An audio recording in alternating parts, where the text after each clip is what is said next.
Judas, aral ka nga, Salamat. pero wala kang karunungan. Oh, sige. Salamat doon. Gusto ko yung una mong sinabi.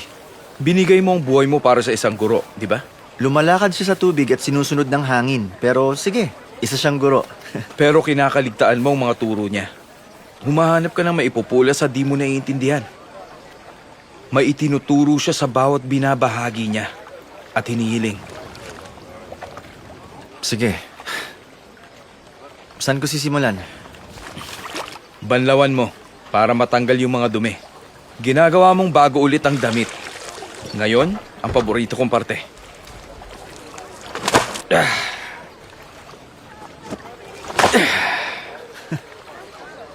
Para to sa pinakamakapit na dumi na mahirap tanggalin.